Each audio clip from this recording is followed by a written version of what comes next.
Oh, now that is a fun track.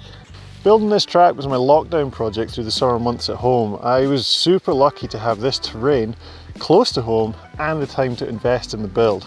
Christ, it took a lot of time. I knew the area of the hill I'd like to use as I'd ridden up here lots before and had seen the amazing terrain available. Thinking of myself as a semi-responsible individual, I decided the first thing I should do is get permission. So I started talking to some of the locals about the other trails on that hill and how to gain permission to build more. Over the past decade, the locals have been working hard negotiating with the landowner about permission to build, and a verbal agreement had been made about 5 years ago. As long as certain rules were followed in the build process, there should be no issues. I was wrong, but we'll get to that later. Let me just tell you the story about how we built this track, and then we'll get to the drama. First things first was planning. I find the best way to plan a track is to figure out where you want the start and finish to be. I wanted to build one big, long, flowing trail from the top to the bottom, so naturally I found the most accessible peak and then the lowest point of the forest road that winds its way down the hill. That was easy. The hard bit was trying to join them up.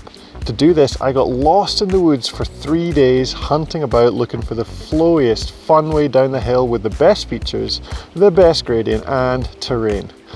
This isn't something you can easily teach, as it takes experience from riding and building to get the most out of the ground. But the general rule is, if it looks like it'd be fun to ride before you've even cleared anything, it'll probably work. Take your time planning the route. After gaining permission to build, it's the most important step. If it's in tight trees, find the biggest gaps between them to maintain the flow of the trail. If you want length, traverse the hill. If you want short and steep, follow gravity. Stick to dry ground. Ridge lines are usually a good bet. In Scotland especially, drainage will be an issue. Route planned, you then get to building. If it's in the trees, you start by cutting back the branches. Only cut the branches, mind. Don't chop trees down. Someone usually owns them and they won't be stoked if you start massacring their trees. Cut the branches back flush with the tree trunk so no dangerous spikes are left sticking out. I clipped a spike with my hand once and it went in between my knuckles and came out through my palm. It went in between my knuckles and then it came out there. Oh, it wasn't fun. Also, clear the branches from the ground up to above head height so no one takes a branch to the face. Branches done, you then start clearing the ground. If you're lucky, that might be a case of just brushing off the top layer and riding it in. We were not so lucky and had to hack away at some really thick turf which was peeled back and placed at the sides of the trail. Mattox or McLeod tools are perfect for these jobs. Hi-ho, hi-ho, I'm digging a barn, don't you know? Because when you send it off that drop, there's going to be a mighty plot. It also makes things easier if you have some help. Luckily there were some amazing locals who volunteered their time to work on this build. I would never have finished this project without their help. While clearing, it's also good to shape the trail as you go. The goal with this is to build in support where you think it's needed and make anything that doesn't roll nicely smooth enough so that it does. My goal with this track was to make it rideable by as many people as possible, so we made an effort to make everything rollable and supportive, or at least have a rollable option. This meant piling up dirt to get over fallen trees and building berms on most turns, so that in theory it should be easy to ride but allow you to go really fast if you want to. This worked an absolute treat in the dry, but the dirt here made things a lot more challenging in the wet.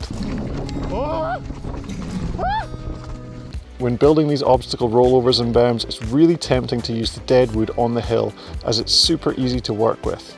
The big issue is that over time the wood will rot and make things unstable, and landowners will naturally be concerned if features start collapsing, causing riders to injure themselves. Stick to rocks and dirt and you can't go wrong.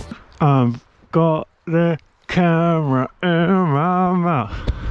I'm putting rocks down to make this smooth. I'm breathing into the microphone, it probably sounds awful.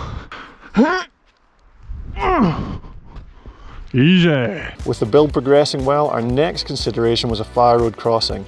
These are used by walkers and various company vehicles that access the forest, so we have to make sure the track crossings are safe. First consideration is speed. You don't want to cross these roads flat out, potentially wiping out a walker or yourself on the side of a truck. I tried to slow down the crossings by putting in a tight turn just before reaching the road. Clear the area of plant life around the joint so that track users and road users can see each other, and we should be all good. The top section was tight, steep and flowy, so I planned to mix it up after the road crossing. I marked out for the track to traverse the hill more and hold some really long straights with a few turns thrown in. I wanted to really give riders an opportunity to pick up some serious speed if they wanted to, or just keep it chill. This worked a treat and has actually made the middle section of the hill the most accessible part of the whole track for all abilities. A lot of you know I'm a fan of line choice, so I took some time to plan in a bit of line choice variation. These corners had inside and outside options to mix things up. It took a lot of tweaking to make them work evenly, but definitely worth the extra time. The next portion of the hill is where the build got really exciting. When scouting the hill, I found some really nice shapes that with just a little bit of effort would form some natural rollers that an experienced rider could jump if they wanted to. It worked beautifully and provided a nice challenge for those up to the task. Many landowners will naturally have issue with constructed bigger features, so using the natural shapes of the ground is the way to go. Just after this feature, we found remnants of an old wall hidden under the grass and moss.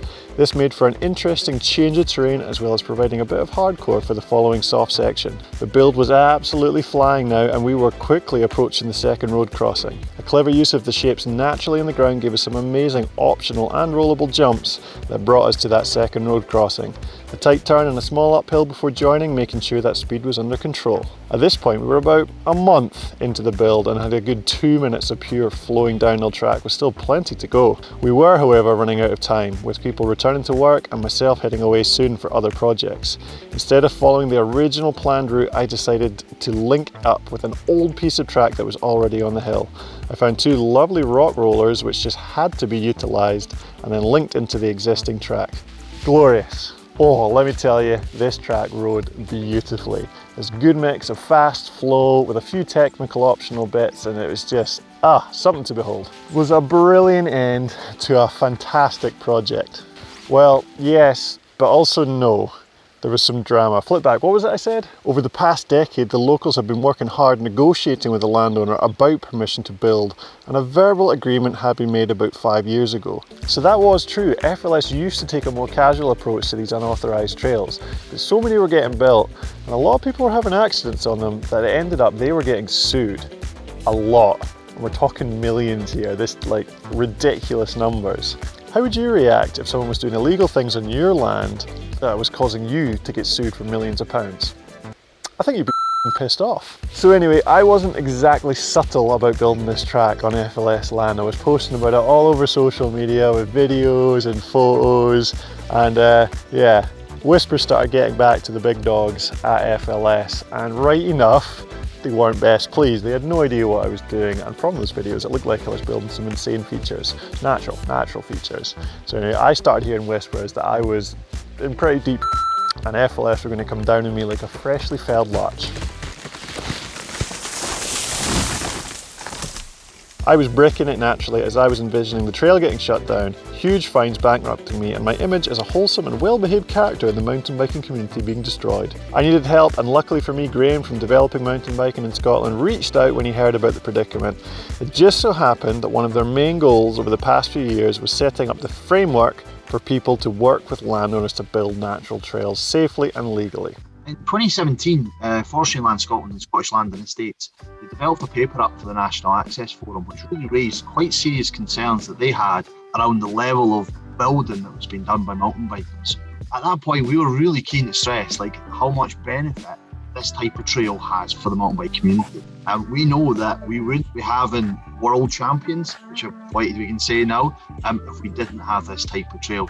We know that we wouldn't have as many people participating in our sport if we didn't have the challenges that this type of trail brings, and that enthusiasm and that want to ride stuff is harder and harder. And also, we've got many of our key destinations, particularly in rural areas. The economy of that area actually depends on this trail network. So these trails do have a massive benefit for mountain biking and for Scotland. We also understood, though, that landowners did have concerns. They did have concerns that were right around what is their liability for that, and how do we mitigate against any of those liabilities? What is the environmental impact of that? Do mountain bikers really know if there's raptors or if there's protected species that you're building over and we're doing, or scheduled monuments? Did you see that smirk? or scheduled monuments. Are you smirking? Look at that. Look at that smirk. What's he smirking about? Well, just up above me, remember that rocky feature I was talking about? Yeah, guess what that was? Have a look. What do you think? What do you think that is? Correct. It's a medieval village. Honestly, we had no idea. And yeah, obviously that was a big issue, so we are having to reroute that, but damn, I probably should have talked to FLS first about the route before I built through a medieval village. And also, what is the impact on other users as well? Everybody, I think, has the right to go out and enjoy their day in the countryside. And if you've got people exiting trails and coming right down off of steep exits that they can't see what's on the other side, is there a risk that that's going to really ruin people's day or potentially put them at risk of injury? We worked really hard with the National Access Forum, a range of stakeholders, including Forestry and Land Scotland, other landowner bodies, and other environmental protection agencies to bring in guidance around this. A key point of that as well is Trails Associations, and actually making sure that Trails Associations have a really, really important way to that. Landowners, if they're just speaking to an individual themselves, they get nervous around that. They like to see a body that they can work with, that they can do, that has structure and ideally some sort of status. And I think that does help open up landowners to the conversation, that they're not just speaking to a random group, they're speaking to something that can be well organised, it can be set up well, and will have considered the issues that they face. But they need to be able to build up trust, such as Aberdeenshire have done as well. Aberdeenshire Trails Association worked for 1.5 years building trust, showing that they can operate in a safe and effective manner and they can work well with landowners. What we want to do is really help and support models that mitigate against those risks, so that we can set up a future where we get to ride the trails that we all want to ride across. So not just greens and blues at trail centres, they have their place and we need more of them because more people are coming into sport. But we also need trails that are going to push people like yourself, Ben. They're going to push our best riders. And we want to see that. We just want to see it be done in a way that's managed and is done right. It takes out any risks that I think we have as a mountain bike community. So talking of trail associations, I've come to Aberdeenshire today because there is an Aberdeenshire Trail Association that are currently working with the FLS and with DMBINS, Developing Mountain Biking in Scotland, to put a new trail in here. And this is a famous hill for downhillers and enduro racers because there's some racetracks here. There's been some good races here. Just behind me is the downhill track actually. And I've been coming here since I was about 12 years old. So that's, oh God, 20 years coming here. And yeah, they're putting in a new trail here. So they have all the approvals set in place and they've just broken fresh ground, putting in this new trail, new red trail, Flow 1. I've been helping out already, hands are a bit filthy, but we're going to go over, have a chat with the guys that have been working on it, see how it's been. How is it? How is it doing things officially? I imagine it's a little bit harder, but it should be worth it.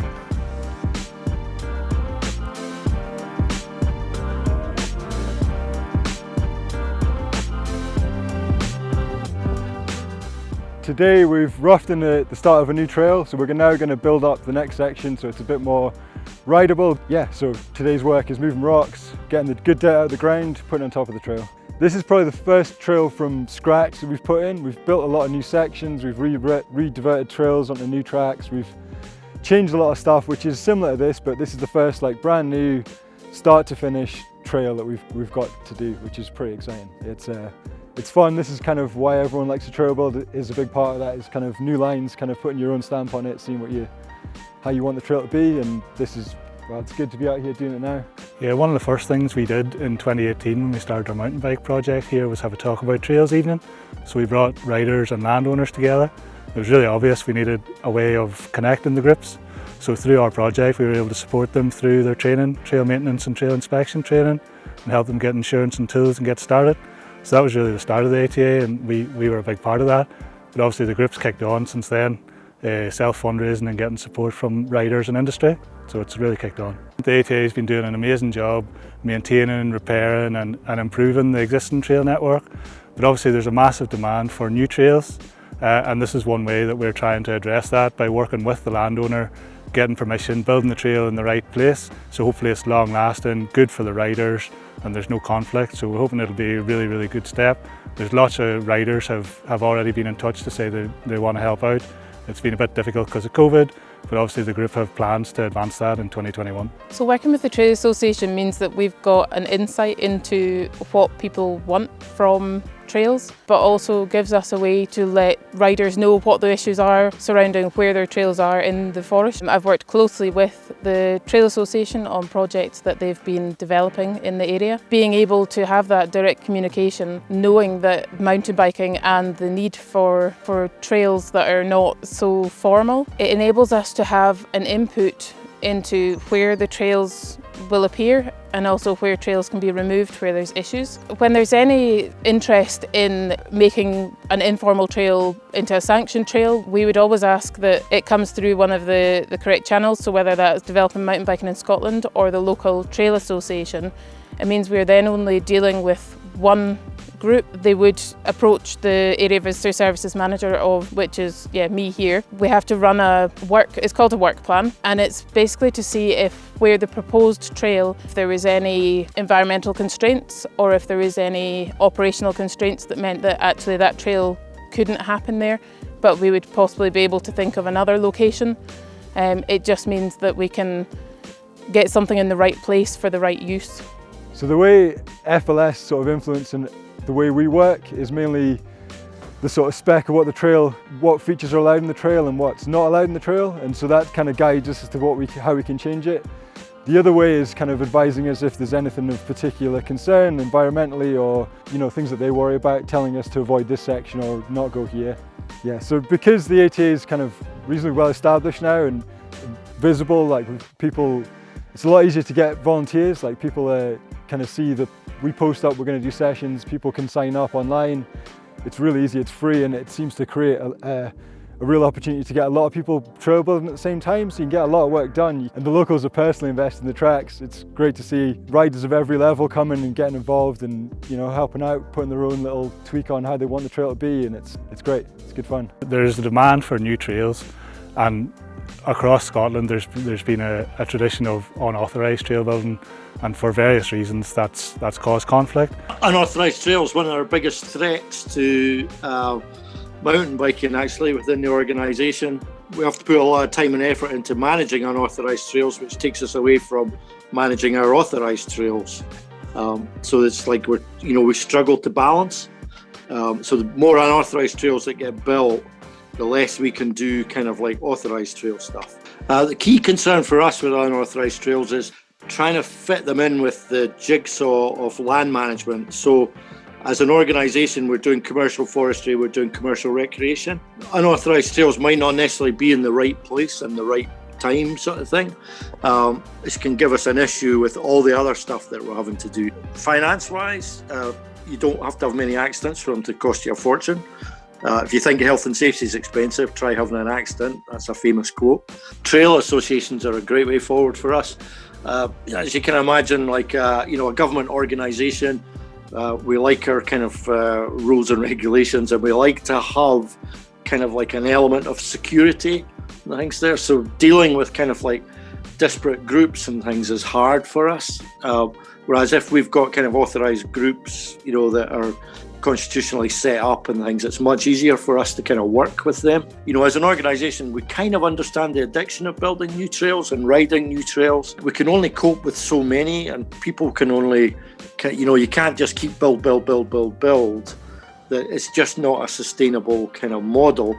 So what we're looking for is that kind of, where we can sort of like meet in the middle ground. And I always bang on about that. It's about building that kind of trust between people and people understanding what we're trying to achieve as an organisation and us understanding what they're trying to achieve, what they want to do and things as well. Not everybody's going to get everything they like, and we're looking for that kind of compromise, that kind of middle ground. So what we want to do is get in a place where groups like the ATA and other trail associations can work in partnership with the landowners to make sure new trails are created and everybody's happy with that situation. It's about building trust. Like the whole process of what we're going through is showing that we're actually capable of building stuff that works for riders and is also works for them in terms of all of their particular concerns. So I think it's developing. Like obviously now we're building a new trail, and that's super exciting, and that's a big step for them, and it's kind of an important one for us as well. Well, that all looked very promising, and one of the things Developing Mountain Biking in Scotland has said to me since is that you don't need to go through a trail association to get trails built, but it is a very good way of getting landowners on board with building new trails. And luckily for me, some local volunteers have set up the Tayside Trail Association.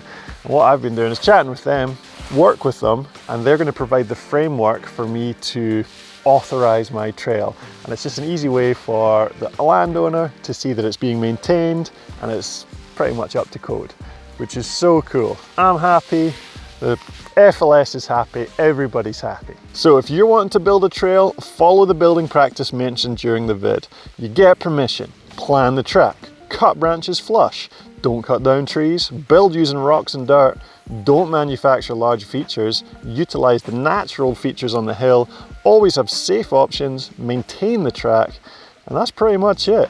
If you have a local trail association near you, get involved because they will have the most knowledge and be the best people to help.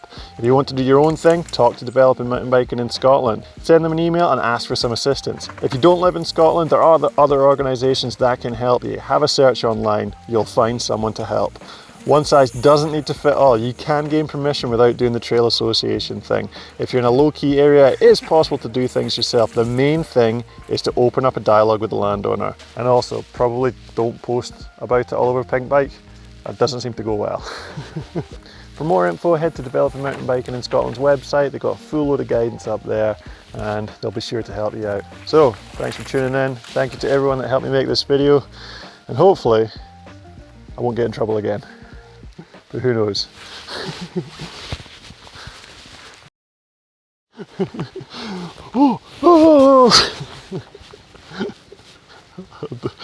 don't know if that's going to work. I hit a cow on my push bike and knocked myself out after I hit a cow. Stuff. You knocked yourself out on the cow or when you hit the ground afterwards? I hit the ground afterwards, so I fell off the top of the cow. So, you know, you smacked into the cow and I basically went over the top and I couldn't get my arms out in front of me and I just landed on my head from the height of the cow sort of thing. And just basically scalped myself on the road and knocked myself out, you know.